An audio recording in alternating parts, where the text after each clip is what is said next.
provável que tu já tenha ouvido falar em chimangos e maragatos. Mas afinal, qual será a história por detrás dessas duas forças políticas? Os 100 anos da Revolução de 1923 é o tema do nosso vídeo de hoje. E eu te convido a pegar o teu chimarrão e vir comigo nessa aventura por mais um episódio da História Gaúcha.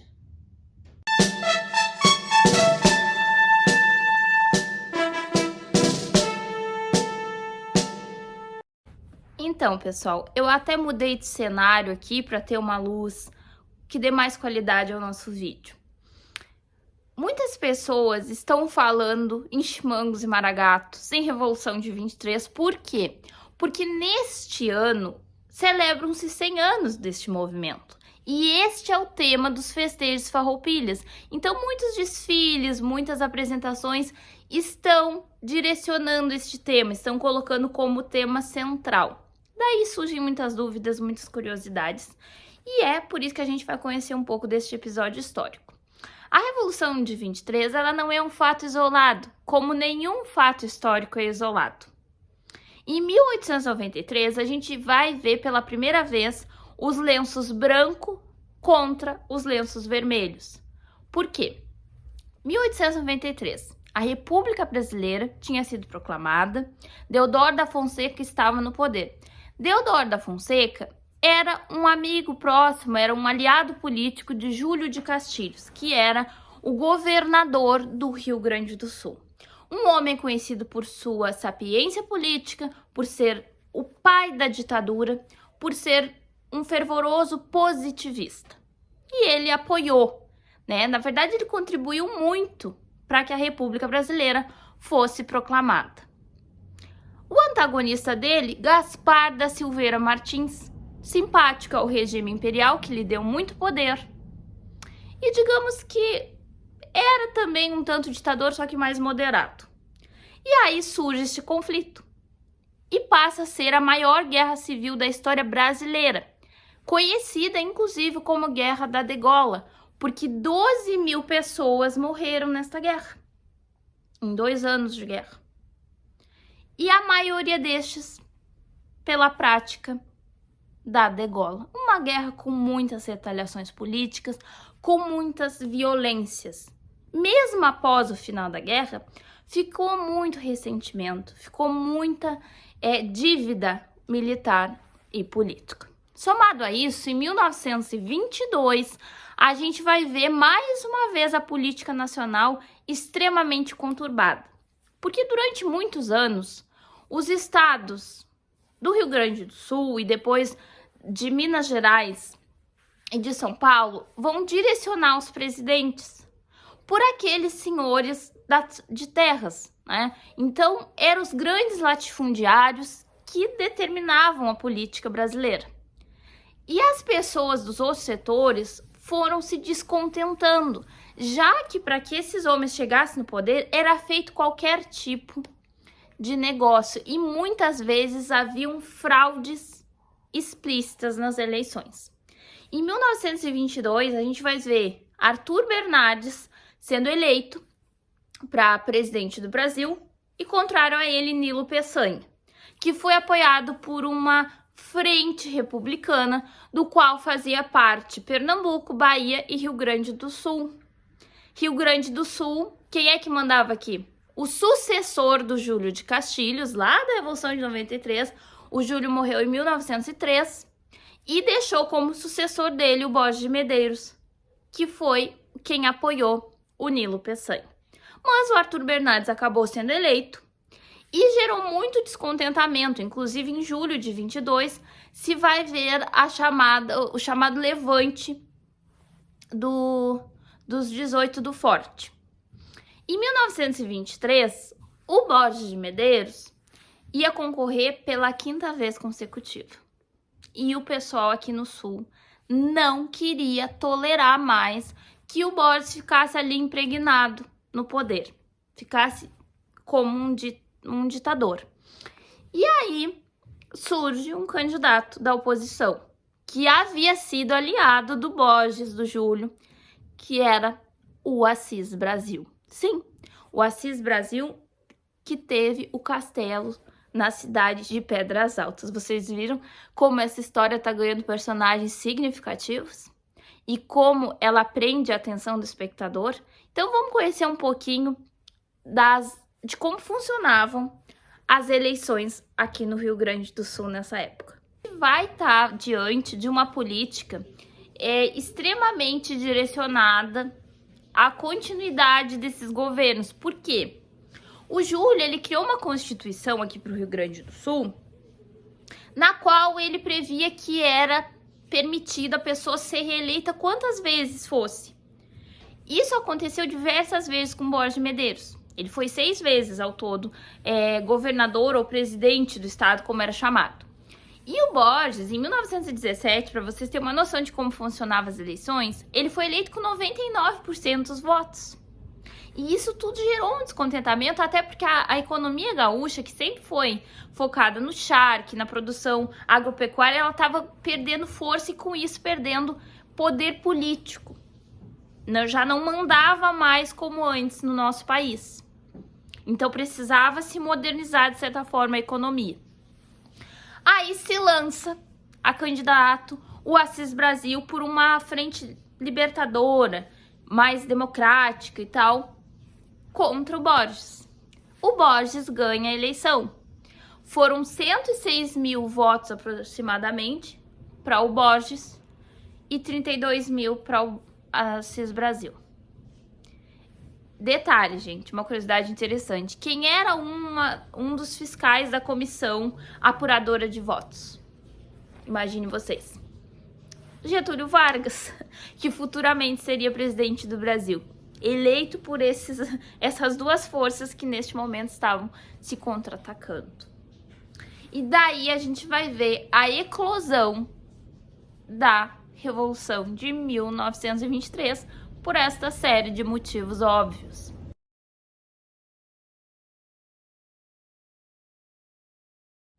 O dia 25 de janeiro de 1923 marca a posse de Borges de Medeiros para o 5º mandato e o estopim da Revolução de 1923, já que diversos pontos do estado registravam manifestações armadas e a população pedia para que Arthur Bernardes, presidente do Brasil, tomasse o primeiro passo para a intervenção. Uma pergunta que não quer calar. Qual é a origem dos termos chimango e maragato? Maragato, que já era um termo recorrente da Revolução de 93, é pelo seguinte fato. Maragateria é uma cidade na Espanha, no qual as pessoas teriam vida fácil, seriam bandoleiros. A escolha deste codinome para as forças do Lenço Vermelho foi em razão de que um dos principais grupos das tropas maragatas era Gumercindo Saraiva, que era um caudilho, um maragato. Daí surgiu essa expressão. Na primeira Revolução de 93, lá, os lenço branco eram chamados de pica-paus, por causa que eles tinham um penujo no chapéu. E os uniformes também representavam ali, né? Tinham uma proximidade com o pássaro. Mas chimango foi um codinome dado por Ramiro Barcelos, que era um poeta contrário ao Borges de Medeiros. Dizem, inclusive, que eles eram primos, né? Eram parentes. E que o Borges teria empatado a candidatura do Ramiro Barcelos para o Senado.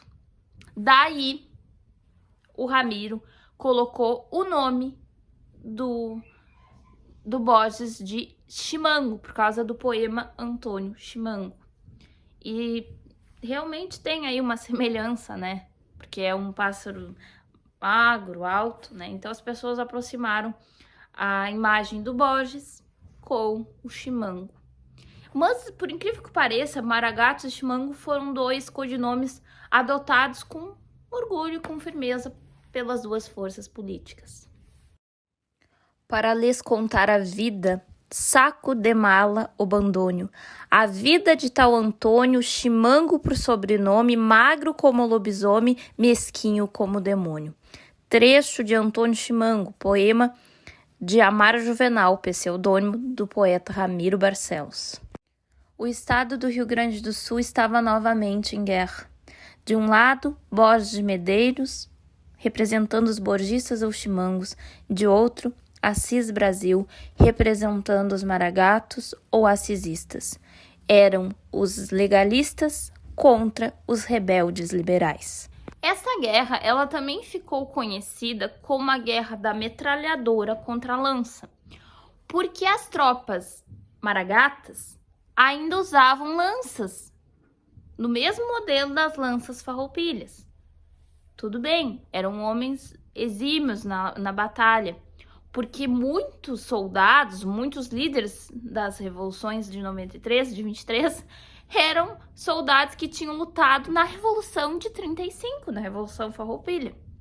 Só que a lança não conseguia combater as metralhadoras que os chimangos tinham, porque os chimangos, eles implantaram uma força de guerra. Isso tudo veio pelas mãos do Flores da Cunha, que ele deduziu que esse combate iria acontecer, que a revolução ia eclodir, então ele trouxe força para a guerra, ele trouxe muitas armas, inclusive foi quando foi inaugurada no Rio Grande do Sul as metralhadoras americanas, que eram chamadas de hot kiss, ou beijo quente. Então não precisava de muito esforço para que os maragatos fossem fuzilados, a não ser pela coragem desses homens. Porque a gente vai ver nessa guerra diversas vezes o nome do Leão do Caverá, Honório Lemes. Este maragato demonstrou muita fibra, já que ele conseguiu quebrar o ciclo de vitórias chimangas usando ainda as lanças lá a modelo dos farroupilhas de 35. Uma curiosidade é que no dia 15 de maio de 1923 ocorreu a batalha em Dom Pedrito, no Rio Santa Maria Chico, onde as forças de Flores da Cunha, com a ajuda dos então recém-soldados Getúlio Vargas e Oswaldo Aranha, contra-atacaram as forças do maragato Zeca Neto. A disparidade tecnológica era tão grande que não demorou muito para que as tropas maragatas fossem dizimadas.